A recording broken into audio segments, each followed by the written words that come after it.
할렐루야. 네, 감사합니다. 우리 송 목사님 방금 소개해 주셨던 것과 같이 작년 겨울부터 올해 초에 걸쳐서 스케줄 조정이 이루어졌습니다. 얼마 전에 목사님 찾아뵙고 제가 목사님께서 많이 회복하신 모습을 뵙고 목사님 부활절 주일에 목사님께서 말씀을 전하시고 제가 목사님 말씀을 듣고 은혜 받기를 원합니다 하고 말씀을 드렸는데 목사님께서 그렇게 예정이 되어 있으니 오늘 이렇게 말씀 나누시라고 말씀을 하셨습니다. 사실 부활절에 이렇게 외부에서 강사가 와서 이렇게 말씀을 전하는 경우가 흔치가 않습니다. 그래서 여러분들이 연락이 오셨습니다. 부활절에 설교를 하신다고요? 놀라면서 저에게 물었습니다. 그래서 네 라고 말씀을 드렸습니다. 그리고 또 어떤 분은 또 물어보셨습니다. 정말이요? 그래서 내가 오는 걸 정말로 불편해 하시는구나. 다들 장애인의 날을 모르시는구나 예상을 하고 이렇게 오게 되었습니다. 어떤 분은 타주에 사시는 분이셨는데 이렇게 저에게 부활절에 장애인의 날 주일로 강단을 맡기시는 목사님이 계시다니 정말 놀랍네요 하면서 감탄을 하셨던 분도 계셨습니다. 4월 20일은 장애인의 날입니다. 1981년에 장애인의 날로 한국에서 지정이 되어서 기독교에서도 4월 20일 그 전주는 장애인의 주일로, 장애인의 날 주일로 이렇게 지키는 걸로 해서 쭉 지금 17년째 진행되어 오고 있는데요. 오늘은 정확하게 그 날짜에 맞춰서 주님의 부활절과 장애인의 날 예배를 이렇게 함께 드리게 되었습니다. 미랄 선교단을 10년 동안 섬기면서 선교 보고를 단 한 번도 하지 못했습니다. 5년 동안, 첫 5년 동안 하지 못했던 이유는 제가 이 단체를 얼마나 오랫동안 섬기게 될지 몰랐기 때문입니다. 처음에 단체를 섬겼을 때 너무나도 여러 가지 환경이나 여건이 좋지 않고 저도 자신이 없었고 이 단체의 미래를 알 수가 없었기 때문에 한 5개월만 섬기면은 문을 닫겠지 하고 시작을 했었습니다. 그러다가 1년이 지나고 2년이 지나고 3년이 지나고 5년 정도가 지날 때까지 사실은 언제든지 문을 닫아도 사역을 마무리해도 이렇게 어렵지 않은 이제 그런 상황이었기 때문에 사실은 선교 보고를 제가 한다는 게 너무 부담스러웠습니다. 선교 보고를 하고 곧 그만두면 그러면은 세속적인 말로 먹튀라고 하거든요. 네. 그러면 안 되잖아요, 목사가. 그래서 못했습니다. 이제 그러다가 팬데믹이 시작되었고 시간이 흘러서 벌써 10년이 되었습니다. 지난 10년 동안 장애인의 날을 기념해서 예배를 드린 이 샬롯 지역의 교회가 제가 이렇게 함께 예배를 드린 교회가 한 교회 있었는데요. 그곳이 남부 장로교회였습니다. 2018년도에 그때는 주일날이 아닌 장애인의 날 기념해서 오후 시간에 장애가 있으신 목사님과 또 젊은 사역자를 초청을 해서 함께 청년 예배와 그리고 성인 예배를 드렸었습니다. 그래서 저에게는 사실은 송 목사님이 너무 감사한 분이시고요. 왜냐하면은 저조차도 이 사역에 대한 기대가 없고 소망이 없고 그 누구도 샬롯과 같은 도시에서 이 장애인 사역은 불가능하다고 얘기를 할 때 미랄 총단에서조차 이곳을 신경 쓰지 않고 더 이상 소망이 없다고 여길 때 그때부터 한 사람의 장애인이라도 소중히 여기며 이 단체를 후원하고 또 이곳에서 장애인의 날 기념 예배를 드릴 수 있게 또 은혜를 베풀어 주시고 여러 가지 행사를 교회에서 할 수 있도록 배려를 해주셔서 그 덕분에 기적과 같이 미랄 선교단이라는 작은 장애인 단체가 지난 18해 동안 끊이지 않고 사역을 할 수 있었던 것 같습니다. 남부교회에서 많은 봉사자들이 단체를 섬겼습니다. 동인이도 있고 안젤라도 있고 하나, 예나, 주나 그리고 노아 또 그 외에 우리 많은 어르신분들께서 후원을 해주시고 또 기도를 해주시고 함께 섬겨주셨습니다. 덕분에 저희들이 이렇게 한인 인구가 사실 얼마 없는 단체 지역에서는 장애인 선교단이 없습니다. 뭐 LA, 뉴욕, 뉴저지, 뭐 시카고, 아틀란타 이렇게 한인 인구가 기본적으로 있는 지역에서는 사역이 가능한데요. 그렇지 않은 지역에서는 사실은 사역이 금방 생겨났다가도 없어지고, 얼마 전에도 보스턴의 커네티컷의 미랄이 시작되었다가 채 2, 3년도 되지 않아서 문을 닫는 그런 일들이 있었고요. 지금도 한인 인구가 별로 많지 않은 곳에서는 목사님들이 다 풀타임으로 일을 하시면서 힘겹게 사역을 하고 있습니다. 저 또한 그렇게 사역을 해왔고요. 혼자서는 이게 되지가 않습니다. 사역자 혼자서는 아무리 열심히 노력을 해도 가능하지가 않고, 주변에서 함께 섬겨주시는 교회들과 또 목사님들과 성도님들과 후원자들과 봉사자들이 있지 않으면 불가능한 사역입니다. 근데 샬롯에서 이렇게까지 미랄 선교단이 자라고 또 유지될 수 있었던 것은 남부 한인장로교회에서 또 장소를 예전에 저희 미랄이 사용할 수 있도록 배려해 주시고, 지금도 여전히 언제든지 와서 이렇게 사용하라고 목사님 말씀해 주시고, 또 항상 기도해 주시고 격려해 주시고, 그리고 정말 사람들이 놀랄 정도로 부활절 주일에 다른 누군가에게 강단을 이렇게 내어준다는 것이 쉽지가 않은데, 이것을 장애인의 날 주일로 함께 섬겨주시기로 먼저 항상 이렇게 오퍼를 해주셔서 제가 얼마나 감사한지 모릅니다. 그래서 먼저는 저는 사실 오늘 이곳에 계신 우리 성도님들과 후원자님들께 감사하다는 인사를 드리고 싶습니다. 지금까지 작은, 사실은 어떻게 보면은 우리가 살면서 쉽게 지나칠 수 있는 그런 작디 작은 선교단인데, 그런 단체를 불쌍히 여기시고 긍휼히 여겨주시고 또 한 마음으로 기도해 주시고 후원해 주신 우리 교회와 그리고 성도님들께 진심으로 감사드립니다. 감사합니다.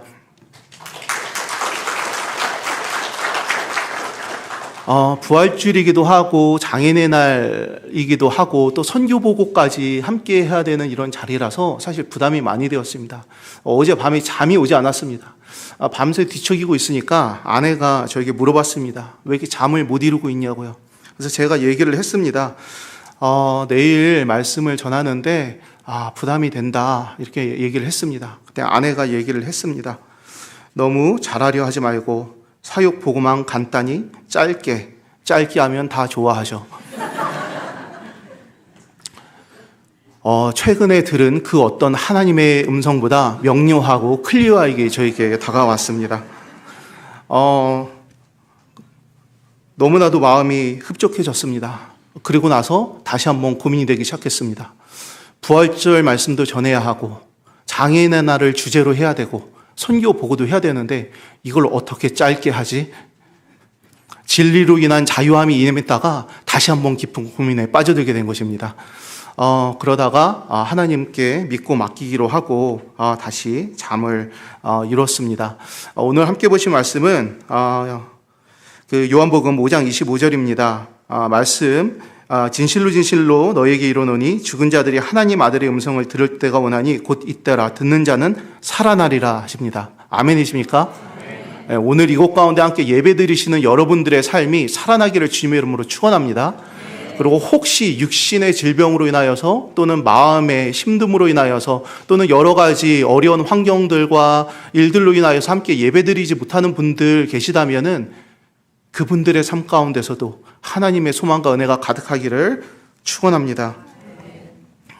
오늘 본문은 예수님이 한 남자를 만나는 사건부터 시작이 됩니다. 요한복음 1절을 보시면은 예수님께서 베데스다 연못에서 한 사람을 만납니다.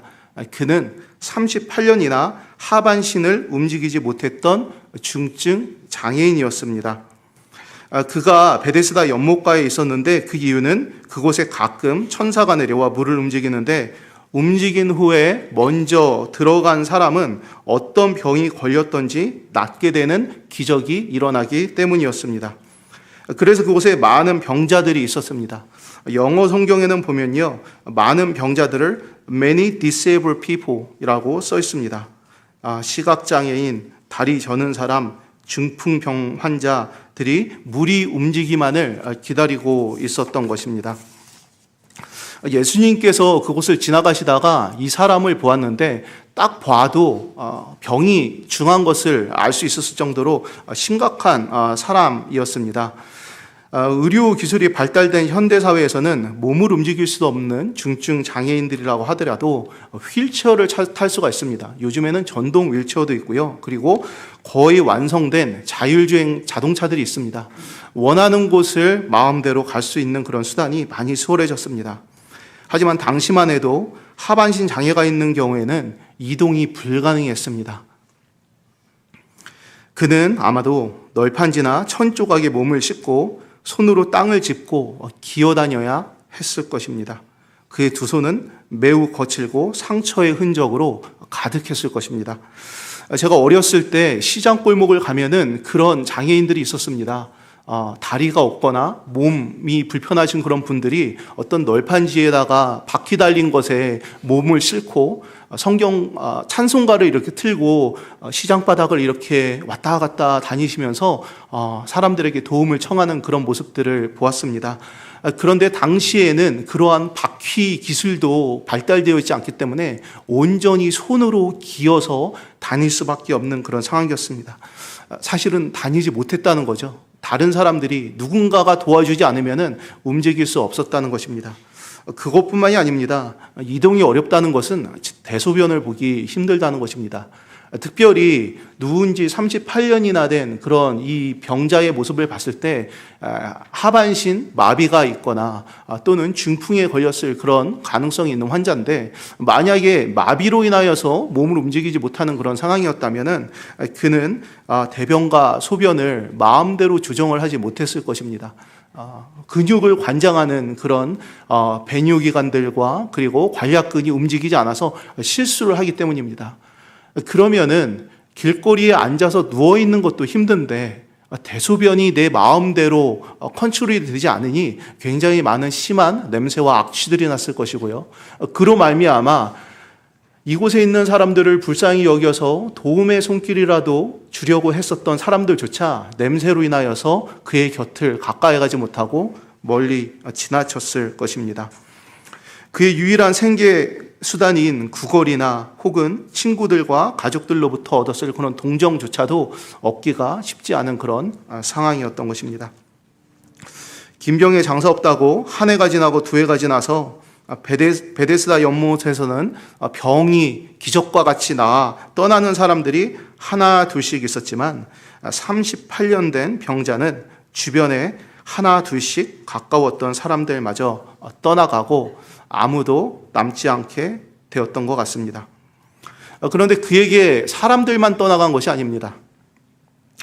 그는 아마도 하나님에게로조차 버림받았다는 그런 느낌을 받았을 것입니다. 왜냐하면은 이날은 안식일이었는데요. 예수님께서 이 장애인을 만난 날은 안식일날 유대인들이 있어야 될 곳은 어디죠? 네, 회당입니다. 회당에 있어야 되는 게 맞죠. 말씀을 묵상하고 기도를 드리고. 근데 이들은 어디 있습니까? 많은 병자들은 지금 이 베데스다 목가에서 병원조차도 갈 수 없고 병원에서도 포기한 그런 환자들이 찾다 최후의 수단으로 남게 되는 그 베데스다 연못에서 모여 있는 것입니다. 우리 주변을 보면은 그런 분들이 계시는 것 같습니다. 병원에서도 병의 이유를 알지 못합니다. 어떻게 해야지 이 질병이, 이 문제가 해결되는지 알지 못합니다. 때로는 육신의 장애로 인해 또는 사람들로부터 받은 상처 때문에 받은 정서적인 그런 궁핍으로 인해, 경제적인 어려움으로 인해, 종교적인 고립으로, 또는 지금과 같은 때에는 정치적인 상황 가운데 굉장히 불안하고 떨고 있는 그런 사람들이 있습니다. 설사 육신의 생명은 유지하고 있지만 삶의 의지나 생명은 찾아볼 수 없는 그런 사람들 말입니다. 오늘 함께 예배드리시는 분들 가운데에서도 혹시 죽지 못해 살고 계시는 분 계십니까? 그렇기 때문에 예배조차도 나오지 못하고 하나님께 더 이상 기도도 하지 못하고 무엇을 해야 할지 몰라 그저 이 생이 끝날 그날만 기다리는 그런 분들 계십니까? 혹시 이곳에 그런 분들이 계시지 않는다면 너무나 큰 하나님의 은혜입니다. 여기에 앉아 계시는 것조차, 이곳에서 함께 예비드리신다는 그것조차도 너무나 큰 하나님의 은혜입니다. 근데 저희들이 조금만 저희 주변을 둘러보아요. 그렇게 심각하게 힘들고 아프고 고립되며 모두에게서, 하나님에게서조차 소외된 것 같이 느끼는 그런 사람들이 있습니다. 저에게도 그런 때가 있었습니다. 제 30대의 10년이 그랬습니다. 무려 10년 동안이나. 15년 전 어느 날 저녁 제 아버지께서 옆방에서 쿵 소리를 내며 쓰러지셨습니다. 제가 저희 아버지를 등에 업고 황급하게 응급실에 갔습니다. 그리고 다음 날 새벽 6시에 키가 크고 인상이 좋은 의사가 병실 문을 열고 들어왔습니다.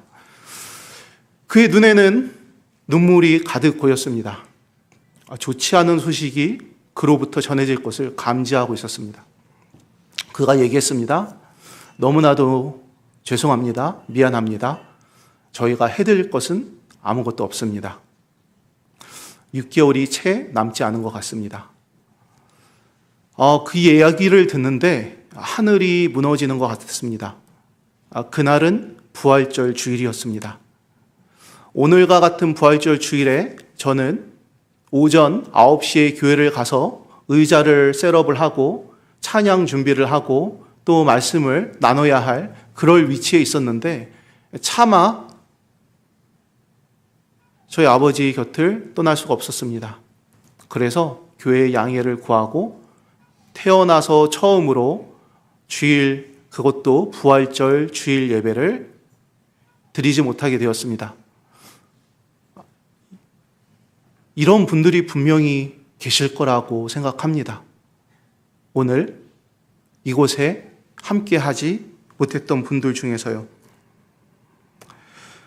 예수님께서는 사망의 권세를 이기시고 생명의 빛으로 나왔다고 하시는데 우리 가족은 이제 막 깊고 어두운 사망의 음침한 골짜기로 들어가 버린 날이었습니다.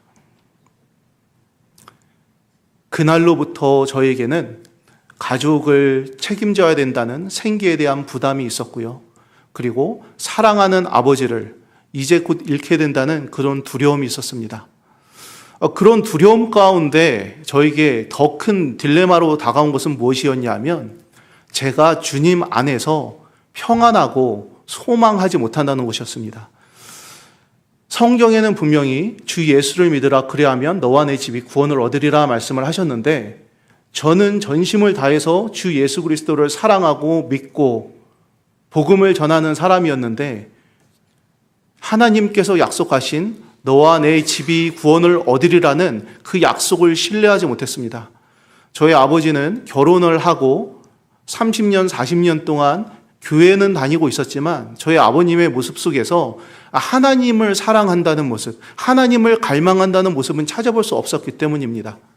그리고 특별히 병원에 계시는 그 시점에는 저희 아버님께서 비즈니스를 하시느라 예배조차도 3년 동안 드리지 못하는 그런 상황이었습니다. 아버지께 여쭤봤습니다. 아버님, 왜 천국 가고 싶으세요? 여기에서의 삶이 너무 힘드니까 나는 천국에 가고 싶어 라고 이렇게 대답을 하셨습니다. 근데 사실 제가 듣고 싶었던 대답은 그곳에 내 사랑하는 주님이 계시니까 그곳에 하나님이 계시잖아라는 사실 대답은 저는 듣고 싶었는데 저희 아버님은 이 땅에서의 삶이 너무나도 힘들고 고난해서 천국을 가고 싶다고 하셨습니다. 근데 그게 저에게는 너무나 큰 아픔이고 고통이고 힘듦이었습니다. 힘든 이민 생활 가운데 여행을 단 한 번도 가족들과 가지 못하고 토요일, 주일도 없이 일을 하며 사셔야 했던 선하고 착하신 저의 아버지의 삶이 그저 죽어야만 갈 수 있는 그 천국만을 희망한다는 것이 너무 마음이 아팠습니다. 이 땅에서 하나님을 만났으면 참 좋았을 텐데 예수 그리스도를 우리 아버지께서 만나고 돌아가신다면 너무나도 좋겠는데 하면서 그 소망으로 기도를 하기 시작했습니다. 철야 기도를 하고요. 금식 기도를 하고요. 통성 기도를 하고요. 방언 기도를 하고요. 밤새도록 기도를 했습니다. 하루는 오늘 저녁은 내가 자지 않고 기도를 해야지 하며 아버님 곁에 있었는데 아버지께서 그때 30분마다 구역질을 하셨습니다. 그러니까 방에서는 못 주무시고 거실에 소파에서 이렇게 계시다가 속이 안 좋으시면 화장실로 달려가시고 또 제가 가서 등 두들겨 드리고 또 1시간 후에 다시 화장실로 달려가시고 새벽 2시, 3시, 4시가 지났는데 제가 너무 피곤하고 힘들어서 화장실로 못 가겠더라고요. 그래서 혼자서 구역질 하시는 아버님한테 제가 아버지 괜찮으세요? 제가 등 두들겨 드려요. 이렇게 얘기를 했었던 그런 기억이 납니다. 김병에 장사 없다고 짧은 기간이었지만 옆에서 아버님의 병을 간호하는 것이 쉽지가 않았습니다. 이 38년 된 병자도 그렇게 되었던 것 같습니다. 사랑하는 가족들도 다 떠나고 이제 주변에 남은 사람 하나도 없고 본인 스스로도 자신의 모습이 얼마나 비참하고 힘들었겠습니까? 그런 그에게 예수님께서 찾아오신 것입니다. 그리고 예수님께서 물으십니다. 내가 낫기를 원하느냐? 내가 낫기를 원하느냐? 예수님의 이 음성이 오늘 이곳 가운데 함께 들으시는 여러분들 가운데 또 여러분들이 사랑하며 기도하는 낫기 원하는 그 누군가의 삶 가운데도 들려지기를 주님의 이름으로 축원합니다. 그리고 그 그리스도 예수의 사랑이 부활의 놀라운 역사가 그들의 삶 가운데 놀라운 생명으로 실현되기를 주님의 이름으로 축복합니다. 그렇게 아버님이 힘든 상황 가운데서 제 믿음에 대한 반석이 완전히 무너져 버렸습니다. 무너졌어요. 나는 사람들에게 복음을 전하는 자들이고 주님께서 살아계십니다. 평안하세요. 자유하세요. 무엇을 걱정하세요. 두려워하지 마세요라고 이야기를 하는 사람인데 막상 제 사랑하는 아버님이 이제 얼마 남은 삶을 이 땅 가운데서 살게 됐다는 얘기를 들었을 때 마음이 너무 힘들어서요. 직장 생활도 제대로 하지 못할 정도가 되었습니다. 회사에 가서 컴퓨터 앞에 앉으면은 호흡이 곤란해졌습니다. 그거를 병원에서는 공황장애라고 불렀습니다. 공황장애가 생기는 그 제 모습을 보면서 나는 경제적으로 내가 이 많은 가족들을 부담해야 되는 상황이 되면 힘들어지는 사람이구나. 나는 우리 아버님께서 믿음이 없고 신앙생활을 하지 못한 상태로 이렇게 돌아가시게 되면은 그분의 삶이 어떻게 될지 걱정하고 두려워하는 믿음이 없는 사람이구나. 이런 내가 어떻게 사람들에게 복음을 전할 수가 있지? 이런 내가 어떻게 누군가에게 그리스도께서 살아나셨다고 전할 수가 있지? 라는 마음의 죄책감과 근심, 걱정이 들어서 그 후에는 사실은 누군가에게 하나님 믿으세요? 여러분 구원 얻으세요? 라는 말을 하지를 못했습니다. 그게 10년이라는 시간을 지난 것입니다. 그러면서 제 아내에게는 빨리 예수님 오셨으면 좋겠어. 빨리 천국 가고 싶어. 이 땅에서는 소망이 없다는 거죠. 왜? 제 안에 주님께서 살아계시지 않으셨으니까요. 머리로는 예수님께서 부활하셨다는 걸 알고 성경 공부로는 배우고 그 살아계신 주님을 제가 수십 번, 수천 번을 사람들에게 증거를 했는데 막상 제 삶의 절벽 위에 서 있을 때 그때 하나님은 제 삶 가운데 계시지 않은 분처럼 느껴졌습니다. 그리고 그러한 제 스스로의 모습을 보며 나는 신앙인이 아니었구나. 나는 하나님을 믿는 사람이 아니었구나. 나는 사실은 하나님 아버지보다 육신의 아버지를 더 신뢰하고 믿고 있었던 사람이었구나. 라는 것을 알게 되었기 때문입니다. 그러한 시기 가운데 이제 더 이상 목회는 할 수가 없겠다. 더 이상 사람들에게 복음을 전한다는 것은 나에게는 거짓이고 가식이고 외식이기 때문에 더 이상은 할 수가 없겠다. 그리고 사역을 내려놓은 게 2016년도 1월이었습니다. 그리고 거짓말처럼 5, 6개월이 지난 시점에서 장애인 선교단체인 미랄 선교단의 사역을 함께 하게 되었습니다.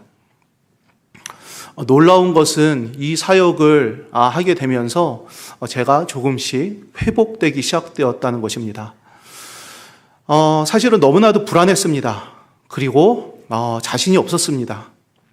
하나님도 제대로 믿지 못하는 제가, 그리고 돈도 없고요.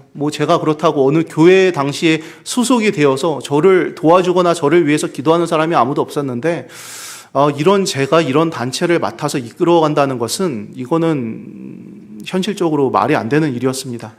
당시 제 체킹 어카운트에 500불이 있었는데 미랄에는 빚이 5,000불이 있었습니다. 저는 이 빚을 갚을 능력도 없었습니다. 모든 후원들은 끊어졌었고 모든 봉사자들은 떠나간 상태였습니다. 한 달에 한 100불씩 내가 후원을 해서 단체를 섬긴다면은 5개월은 섬길 수 있겠지 하고 사역을 시작했습니다. 기독교 대학을 나오고 신학교를 다니고 감리교, 침례교, 장로교, 그리고 태어날 때는 카톨릭에서 수많은 교회들을 경험을 했지만 발달 장애인들에게 어떻게 복음을 전해야 되는지, 그들에게 하나님의 사랑을 어떻게 나눠야 되는지는 배우지 못했습니다. 깊은 수렁 가운데로 빠져들고 있는 듯한 그런 느낌이었습니다. 스스로에게도 화가 났고요. 하나님을 원망하는 시간은 조금씩 더 길어졌습니다. 하루는 저희 미랄에서 야외 활동을 하는 날이었습니다. 그래서 장애인 친구들을 태우고 다른 곳으로 이동하는데, 이동을 해서 차에서 내리는데 한 친구가 밖으로 뛰어나가는 거예요. 거기는 차들이 막 다니는 위험한 곳이었습니다. 근데 저는 무릎도 안 좋고 뛸 수가 없어서 이 친구를 잡을 수가 없는 것입니다. 이름을 막 불러서 일로 와 하는데 안 옵니다. 그러다가 제 마음에 화가 나는 것입니다. 이 친구는 왜 이렇게 말을 안 들을까? 나는 왜 이렇게 무릎도 안 좋아서 이 어린 친구도 잡으러 못 가는 것일까? 이 친구가 저곳에 섰습니다. 그리고 어느 집 초인종을 누리려고 합니다. 안 돼! 스탑! 그랬더니 스탑하고 기둥 뒤에 이렇게 숨습니다. 이 친구에게 제가 다가가서 손을 쥐며, 너 그러면 안 돼, 큰일 나. 미국에서는 그렇게 남의 집 잔디밭 이렇게 뛰어가면 안 돼. 길가에서 그렇게 다니면은 위험할 수 있어. 하면서 이 친구를 타일렀습니다. 그리고 제가 우리 장애인 친구들 이렇게 집중을 시킬 때 하는 이야기가 있는데 이렇게 합니다. 아시는 분들은 한번 따라해 보세요. God is good. 그럼 all the time이라고 하셔야 됩니다. 다시 한번. God is good. All the time. 네, 이렇게 하기 시작했습니다. God is good 하니까 그 친구가 all the time 해요. all the time 하니까 God is good. 이거를 반복하면서 이제 손을 잡고 걸어가고 있었습니다. 화가 나서요. 정신 집중시키려고. 내 스스로도 이걸 어떻게 해야 될지 몰라서 되뇌었던 것입니다. 그래서 제가 God is good 했습니다. 그 친구가 all the time 합니다. 그리고 제가 all the time 했습니다. 그 친구가 Pastor Steve's good. 제가 그 이야기를 듣는데요. 마치 큰 망치로 제 머리를 한 대 맞는 것 같았습니다. 다시 물어봤습니다. What did you say? Can you say it again? Then he said, I said Pastor Steve's good. 저에게는 마치 하나님의 음성을 듣는 것과 같았습니다. 하나님께서 승민아, 내가 너 힘든 거 알아. 너 지금 혼란스러운 거 알아. 내가 어떻게 할지 몰라서 지금 두려워하는 거 알아. 근데 괜찮아. 그럼에도 불구하고 나는 너를 사랑한단다. 내가 너를 사랑해. 라는 음성을 주님께서 이 아이를 통하여서 들려주셨습니다. 그래서 제가 Thank you, I love you too 하면서 이 친구를 길거리에서 이렇게 안아주었습니다. 우리의 삶 가운데 우리가 전혀 예측하지 못했던 상황 가운데, 상상하지도 못했던 그런 환경 가운데 하나님의 음성을 듣는 때가 있습니다. 이 38년 된 병자가 주변의 모든 사람이 떠나고 기대할 사람도 한 명도 없고 나의 능력은 너무나도 누추하고 연약하여서 다른 사람들에게 보일 것도 기대할 것도 없는 그런 상황에 스스로를 자책하고 있었을지도 모르는 것 같습니다. 나는 왜 이거밖에 안 되지? 도대체 이게 뭐야? 이렇게 살 바에는 차라리. 그런 때에 예수님께서 찾아오셨습니다. 그리고 그에게 내가 낫기를 원하느냐라고 물으셨습니다. 예수님의 이 질문에 이 병자는 나를 저 연못가에 넣어줄 사람이 없습니다 라고 얘기를 합니다. 질문에 대해서 대답을 잘못한 것이죠. 낫기를 원하느냐 했을 때 네, 낫기를 원합니다 하면 되잖아요. 그런데 그의 목적과 그의 소망은 연못가에 들어가는 것이었습니다. 주님은 그러한 그의 갈망을 보시고 내가 자리를 들고 일어나 걸으라 말씀하십니다. 우리의 잘못된 대답과 상관없이 주님을 향한 우리의 믿음과 상관없이 주님이 누군지 아는지 모르는 것과 상관없이 하나님께서는 우리의 삶 가운데 찾아와 내가 구원받기를 원하느냐, 내가 낫기를 원하느냐 물으시고 일어나 걸어라 말씀하시는 하나님입니다. 저에게는 개인적으로 그 시간이 10년이라는 길고 긴 시간이 흘렀습니다. 그리고 최근에서야 내가 이 깊고 깊은 우울증과 공황장애와 스스로를 자책하고 죄책감 속에서 의심하는 그런 삶에서 헤어나왔구나라는 것을 알게 되었습니다. 그렇지 않았다면 감히 이곳에 서지 못했을 것입니다. 하지만 그럼에도 불구하고 저의 믿음은 아직도 연약합니다. 아직도 연약해요. 아직도 주님을 믿지 못합니다. 한 번은 제가 섬기던 친구가 페이스북에 글을 올렸습니다. 그날 밤에 스스로 목숨을 끊는다는 내용이었습니다. 그 얘기를 듣고 저는 신학교 도서관에서 공부를 하고 있었는데 이 친구에게 연락을 했습니다. 무슨 일이니? 괜찮니? 괜찮다고 합니다. 이 친구의 집으로 찾아갔습니다. 근데 집이 어딘지 정확하게 몰랐어요. 친구들에게 다 수소문을 해가지고 이 친구가 어디 사는지 그 동네로 가는데 집의 위치를 정확하게 몰랐습니다. 가는 길에 제가 이런 마음의 소원이 들었습니다. 주님, 이 친구를 살려주신다면 제 목숨을 내어드려도 라고 말을 하고 싶은데 내 목숨까지도 들여서 한 영혼을 구원하는 게 그게 목회자잖아요.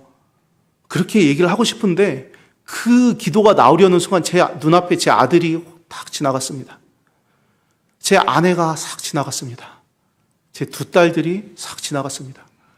목숨을 못 내놓겠는 거예요.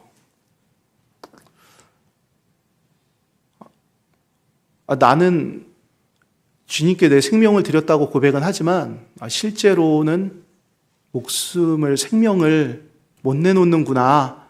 주님을 믿는다고 하지만 내가 주님께 내 생명을 드려도 하나님께서 내 가족들을 책임져 주고 그들을 보호해 주고 살리실 것을 믿지 못하는구나 라는 것을 알게 되었습니다. 또 깊은 고민에 빠졌습니다.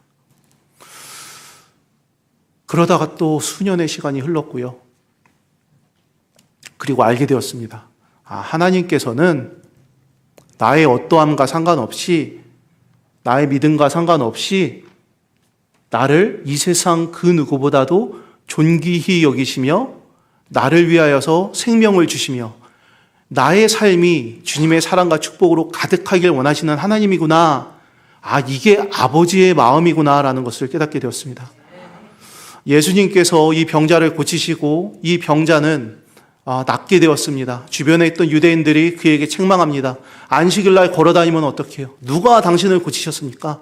모르겠습니다. 나중에 이 사람이 예수님을 만나게 되어서 그분이 예수라는 걸 알게 되었습니다. 그리고 다시 그 유대인들에게 가서 얘기를 했습니다. 그 사람은 예수였습니다. 저를 낫게 한 사람은 예수였습니다. 예수 그리스도를 배반한 것이었습니다. 배신한 것이었습니다. 38년 동안 지옥과 같은 삶을 살았던 그를 구원해 주었던 예수 그리스도를 팔아넘긴 것이었습니다.